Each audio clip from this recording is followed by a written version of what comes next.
When you have a real fear of dying and being just another person, that I live to pay the bills, I made $1,000 a month. This is my life. I spray for cockroaches, man. If that makes you feel good, that's great. It didn't make me feel good. I wanted to, the first time in my life, after 26 years, it was 24, 25, whatever it was, I wanted to feel good about myself. As I have the ability to see the end before the beginning even begins. And what that means is I know that to get to the very end, I can see it right now. So before I went to Buds and I was losing all this fucking weight and shit, I saw myself walking across the fucking stage at 191 pounds. That's what I had to get to get into the door. I saw myself 6 months, a year later, whatever's going to take me to do it. I saw myself walking across that stage, getting that fucking certificate of graduation from Buds. And I was able to be there at 300 fucking pounds. And that feeling that I was nowhere near that fucking feeling, I was able to put myself there 1,000,000 times every fucking day. And that feeling of like, my God, that is going to feel fucking amazing. That's what made me suffer. That's what allowed the pain to be real and say, this is worth it. I want to feel for this fucking next 18 months. It took me 18 fucking months to finally become a Navy SEAL, to finally, just get through Buds. 18 months. It's 6 months. It took me 18. That's what woke me up every morning was, I'm going to put myself through this much fucking pain and suffering for a few seconds. That's all it is. A few seconds of joy. And it's so fucking worth it, man. That's what people don't get. So I'm able to put myself at the finish line, even though I have no finish line, but at the finish line of an event before I even start the motherfucker to say, how are you going to feel at the end of this? As far back as I can remember, I craved a seat at the table. Even when I was a punk-ass teenager, I knew that one day I wanted to sit at that mythical table among the greats in my field. I suppose you can trace it back to a deep desire for respectability. I desperately wanted to be somebody because I felt like a nobody. That's why I was drawn towards special ops at such a young age. And when I realized I was flunking out of school, it's why I was so motivated to change. I knew that I would never arrive at that table unless I took myself and my life more seriously. And yet, as much as I wanted to be among the greats, the decision makers, the anointed ones, I spent years waiting for a formal invitation. I don't know how many times I visualized receiving that embossed golden ticket to the dinner I dreamed of, where steak and lobster tail would be served by those who admired and wanted to be near us. But I expected to have to prove something first. I figured if I inserted myself into the proper organization or structure and met the standard consistently, someone would notice me, a mentor or guide, and give me directions to where all the power players gathered. I was not looking to be at the head of their table. I wasn't delusional. I just wanted a seat. In the meantime, I became one of the waiters who served the elite. Before long, some of my peers, who in my mind weren't as qualified as I was, were seated at the table too. I sucked it up and served them, still hoping that one day I'd be tapped on the shoulder and someone would pull out a chair for me. I wanted so badly to be anointed and validated by my superiors. I wanted to be told, "You have finally arrived, David Goggins. You are now recognized to be one of the best." Trouble is, that formal invitation rarely arrives. And for me, it never did. But while I waited, I observed my so-called superiors at close range. I watched them work, studied how they presented themselves, and realized that most of them were fairly common motherfuckers. And I wanted to be uncommon, because it is the uncommon story, the uncommon leader that inspires others to seek more of themselves, work harder, and rise to the occasion. It's no secret that the vast majority of people prefer to be led because it's easier to follow someone else than to break your own trail. Yet all too often we are led by bosses, teachers, coaches, and powerful officials who wear the rank and title and deploy optimistic speeches, management lingo, and strategies they learned in some university or seminar from their colleagues at that table in the executive suite, but do not inspire us. Perhaps it's because they talk way too much and do far too little. Maybe it's because their own lives are out of control. Whatever the case, over time, it becomes obvious that these men and women who we once admired from afar don't have what it takes to lead themselves, let alone anyone else. Yet, when they reject or ignore us, we allow that to limit us and our ability to influence the organization we belong to and the people around us. It doesn't have to be that way. Too many people mistake leadership for what happens at the top, in the spotlight, around that mythical table, when some of the most powerful leaders are hard at work in the shadows. They know that opportunities to make a difference in the lives of their neighbors, family, co-workers, and friends are ever present. They wield massive influence without having to say much, if anything at all. And the first step in becoming one of these unsung heroes is learning how to become a self-leader. And I was a kid who kind of got the bad genes. You know, I have all these little sickly issues, all these allergic to shit. I was a little sickly kid. And it's funny how when people hear my story now, they want to put a title on me. Like, I'm superhuman. And I love it because basically it makes you feel better by putting a title on me. Right. You can do it too. And so basically, it's a choice. Yeah, it's a choice. Yeah. It's a horrible choice. Right. It's a hard choice. It's a lot of suffering involved. So for me to get the start line, through that start line journey, I realized I'm capable. So what happens through this whole process is the change of the mind. It's a change of the guard. Someone once owned my brain. I never owned it. Yeah. I had no control. You outsourced it. Yes, right. Everybody had it. It was my dad's fault. It was the kids that called me fault. My mom wasn't home fault. My soon-to-be stepdad's fault. The little kid that got ran over by the bus fault. My life was, everybody had a piece of my brain. Yeah. And through this journey of suffering, and the suffering, I put it in because I started finding myself. Yeah. And I started, oh no, I'm taking this back from me. This part of my brain is mine now. And I started puzzling back this piece of my brain. And through that, I grew confidence. I became the roughest critic in the world on myself. And that's what changed me. I literally saw myself in the mirror. I saw the truth versus saying, you know, my dad did this to me from beating me. Kids in school from calling me nigger did this to me. My life did this to me. My broken foundation did this to me. I took that and said, you know what? Well, some people may help this happen, but now I have to own this. No one's going to come back to save me. No one's going to come back on this couch and say, hey, it's okay. You're going to be okay. No, I'm not. I'm not going to be okay. I had to realize I had to take a stand. I had to make a real stand. And it was painful to look at who I was, what the world of myself created. It created a very lonely, depressed, insecure man that would do anything just to have a friend. And I saw that as very pathetic. When you look at the truth, it becomes very ugly and pathetic. I would call this guy up at almost every night, about 10:30, 11 o'clock at night, and give him an update. I said, hey man, I've lost 25 pounds.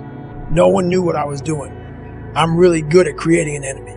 I'm really good at creating something that I'm against. And I'm also good at, if you ever tell me something that I cannot do, I'm going to let you know that I'm doing it. Somehow you're going to know one way or another that I'm doing it.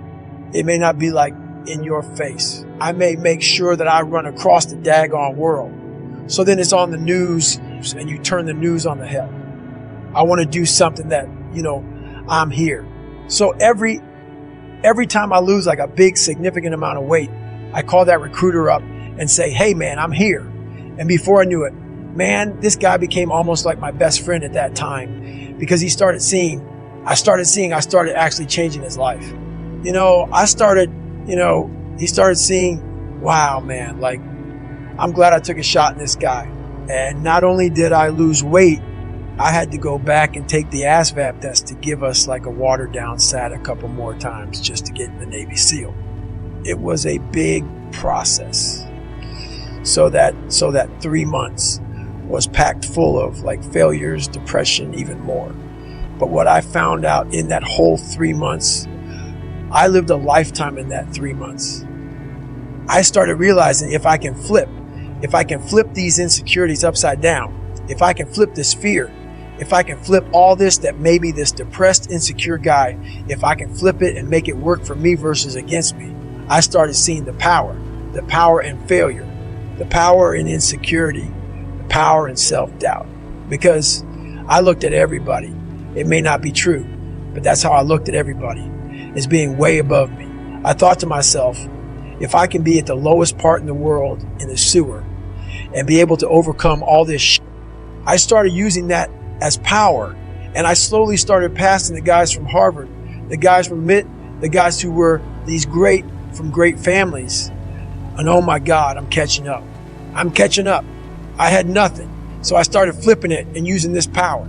Every day I wake up, I don't just run a mile, 2 miles. It's the one thing I hate the most to do, and I do it like I love it. 250, 60, 70, 300-mile runs at one time, no sleep. And every step, when I get to think about this, I get to the fucking start line, cussing at Jennifer. Why the fuck am I here? I hate this shit. After 70 some hours of running, every fucking question I ever had is answered. Every question I had is answered. I cap success. People go, what do you mean you cap success? For me to be who I am. So when I go smoke jump, I'm smoke jump 3 to 4 months out of the year, sometimes 5. So basically you jump into fires, not into them, but you jump by fires that people can't get to. So you parachute out of airplanes and then you fight the fire. You and sometimes 4 other guys or maybe 8 other guys and gals, and you're putting this fire out. So I lose millions of dollars every summer to do this. It blows people's minds. Why the hell are you doing this? I'm being sick, knees are jacked up, hitting the ground, hurting, whatever. Talking to normal people, they'll never get it, so I don't even explain it to them. But this is why I call cap success. I'm talking financial success. For me to continue having that willpower, the second I just become a speaking monkey and travel around and speaking gigs 12 months out of the year, put camps on, do this, put on lectures, get supplement lines and do this and write more books. I've ruined the exact thing I worked on my entire life. And while I didn't know it until today, but something always told me, this is a very, very, very perishable skill, this willpower that you have, because I do have a willpower that I have never seen in anybody in my life. It is a haunting force that just keeps me going. And I know that is my strength. If you have that, so that's worth every dime I've ever made in my life, is the fact that I can look a man in the eye finally and have a real conversation without going like this. Because I'm lying or I'm a piece of shit. Or I know, you know how a person, and so many people do this shit. They're talking to you on who they want to be. They're lying to you. And they walk away. I've done it so many times. Walk away like, God, man, why can't I just tell him the truth? Why the hell can I just tell him the truth? You know how good it feels for me now to look at you in your eye and every man I see. Because women won't get this. Women will not get this. Man to man. That man, you look another man in the eye and you know that everything you're saying is real. And it comes from a real working place. Something that you earned. It's the best feeling in the world. Who I am and who I say I am. No more lies. No more skirting the truth. No more bullshit. And that is worth every dime I've ever made in my life. And I swear to God on that. Every dime I've ever made in my life, building who I built. So I cap success because I know that if I ever go 12 months out of the year and don't put every day I'm going at it, but several months out of the year, I go right back to ground zero. Which means I'm just fucking David Goggins. No Goggins, no carry boats, logs, bullshit. It's just pick up that fucking Pulaski and dig. Hey, get that fucking pump, walk down a mile, put it in the fucking water, mosquitoes beating. You're just David Goggins. You're nobody. Because that's where my growth is. That's where my willpower comes from. And that's where it stays. That's why when I talk to you now, and can I talk like this? People don't talk with this kind of passion because it ain't there. It ain't there. They're regurgitating some shit from 30 years ago. I'm regurgitating shit from an hour ago. Hour ago. Come on, man. It's just be real. When you have a real fear of draining just another person that I live to pay the bills. I mean 100 a month. This is my life. I pray for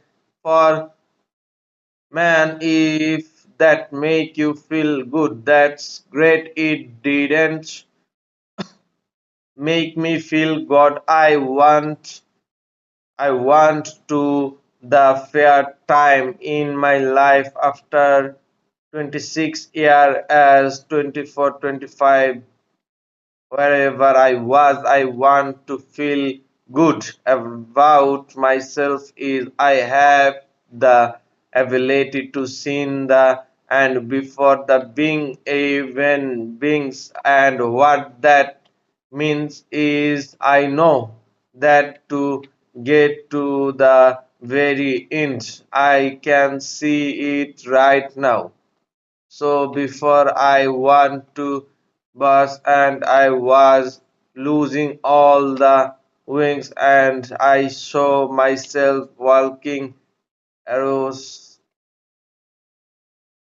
astros the fine strength and that what I had to get into the door. I show myself 6 months a years last whatever it's going to take me do it. I saw myself walking as that starts getting the feeling confused of graduation from those, and I was able to be there at 30 pbs, and that feeling that I was nowhere near that feel. I was able to put myself there a million times everything day. That feeling of like my God.